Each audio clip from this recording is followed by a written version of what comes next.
Hi hello வணக்கம்.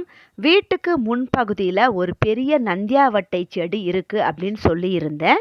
இன்னைக்கு காலையில் தாங்க அந்த நந்தியாவட்டை செடிக்கு கீழே ஒயிட் கலர் டிசம்பர் பூ இருக்கிறத கவனித்தேன். அது எப்படி வந்திருக்குன்னு தெரியல. ஏற்கனவே இருந்திருக்கோம். இந்த மழைக்கு மறுபடியும் துளிர் விட்டு நல்ல அழகாக வந்து கொஞ்சம் பூக்களும் பூத்து இருந்துச்சுங்க.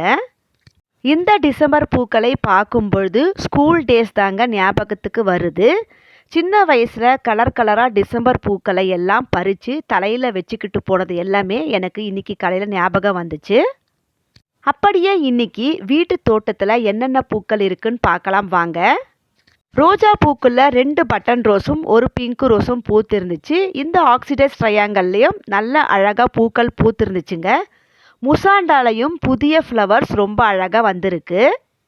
போன வாரம் நர்சரியில் பர்ச்சேஸ் பண்ணிட்டு வந்த இந்த ஸ்னோ ஒயிட்டில் நிறைய மொட்டுக்கள் இருந்துச்சு. இன்னைக்கு எல்லா மொட்டுமே ரொம்ப அழகாக பூத்து அந்த செடியை பார்க்குறதுக்கு அவ்வளோ ஒரு அழகாக இருந்துச்சுங்க. அப்படியே எல்லோ கலர் பட்டன் ரோஸ்லேயும் கொஞ்சம் மொட்டுக்கள் இருந்துச்சு. அதுவும் எல்லாமே பூத்துடுச்சு. இப்போ வாங்கிட்டு வந்ததுலேயே என்னோட ரொம்ப ஃபேவரட்டான இந்த டார்க் கலர் மரூன் ரோஸ், இதுலேயும் மொட்டுக்கள் எல்லாமே இப்போ அழகாக விரிய ஆரம்பிச்சிடுச்சுங்க. இன்னைக்கு இந்த பூக்கள் எல்லாம் தோட்டத்தில் பூத்திருக்கு. எப்படி இருக்கு அப்படின்னு கமெண்ட்ல சொல்லுங்க.